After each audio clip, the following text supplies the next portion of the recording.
Terima kasih Anda masih di acara Kick Candy dan tamu saya yang depan ini Elang Gumilang. Terima kasih Elang sudah mau datang ya. Sama-sama Pak, terima kasih. Pertanyaan saya selalu dimulai dari umur berapa sekarang Elang? Saat ini 25 tahun Pak. Dalam usia 25 tahun ini sudah punya berapa perusahaan? Saat ini ada, ya pertama perusahaan saya di bidang konstruksi, yaitu kita punya 8 perumahan saat ini di Bogor dan Sukabumi. Terus satu perusahaan itu juga bergerak di bidang mining, jadi kita punya perusahaan pertambangan tapi galian C. Juga kami membangun pasar tradisional di perusahaan itu. Perusahaan yang kedua, Bilkan Consulting, kita membangun perencanaan kota di Kalimantan sama di Aceh kurang lebih 1000 hektar. Kita dapat proyek-proyek seperti itu. Dan juga kita satu perusahaan lagi, Cakrawala Semesta Gemilang, itu di bidang human capital dan juga ya perusahaan untuk business school juga.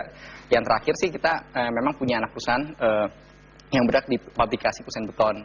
Dan terakhir kita punya satu yayasan juga. Tunggu, ini perusahaan warisan atau perusahaan yang Anda rintis sendiri? Rintis sendiri Pak, kebetulan bersama sahabat-sahabat saya dari teman-teman SMA, teman-teman kuliah. Dan alhamdulillah ya seperti ini sekarang. Menarik, karena dari kecil sudah mulai jualan donat ya, tanpa sepengetahuan orang tua lagi ya. Orang tua Pak. Kemudian mahasiswa jual minyak goreng, jual sepatu. Iya. Jual apa lagi? Tukang ikan juga Pak. Jual ikan? Pernah hampir jadi tukang ikan juga saya, ngambil dari Pantura sore itu. Pernah jadi sales juga. Bagaimana kisah kehidupan Elang Gumilang? Kita ikuti liputan berikut ini.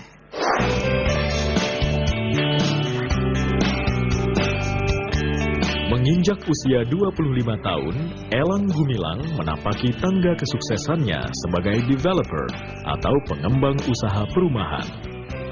Ia juga tercatat sebagai The Most Promising Entrepreneur Asia Pacific Entrepreneurship Award 2010. Jiwa entrepreneurnya sudah terlihat sejak ia duduk di bangku sekolah menengah atas. Ia tak segan-segan mencari peluang penghasilannya sendiri, di antaranya mulai dari berjualan donat, sepatu, hingga pengadaan lampu listrik.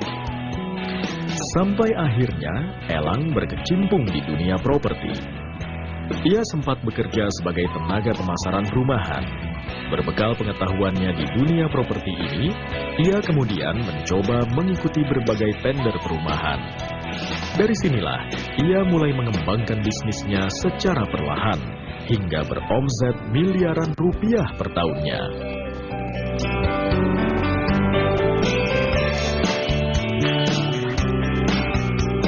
Ketika saya mau masuk ke bisnis properti pun, saya mengalami berbagai macam kesulitan karena masa permodalan. Waktu itu saya memang sempat menggunakan nama kakaknya sahabat saya yang punya rekening koran bagus. Yang waktu itu saya tuh ngambil kredit tanpa agunan dan ternyata mismanagement sehingga waktu itu masih tingkat 2. Saya harus menanggung kurang lebih 8.700.000 per bulannya selama 2 tahun. Dan bukan itu aja, saya harus menanggung biaya jaminan dan biaya hidup sendiri. Jadi memang benar-benar sangat tertempat. Tapi saya pikir balik lagi, penempaan diri itu adalah bagian cara Tuhan, cara Allah membuat diri kita tuh lebih berkualitas dan lebih siap untuk menghadapi tantangan hidup ke depan.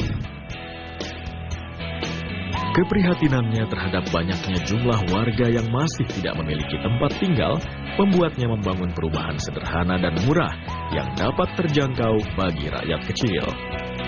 Setahun belakangan ini, ia membangun sebanyak 2.500 perumahan di daerah Bogor, Jawa Barat.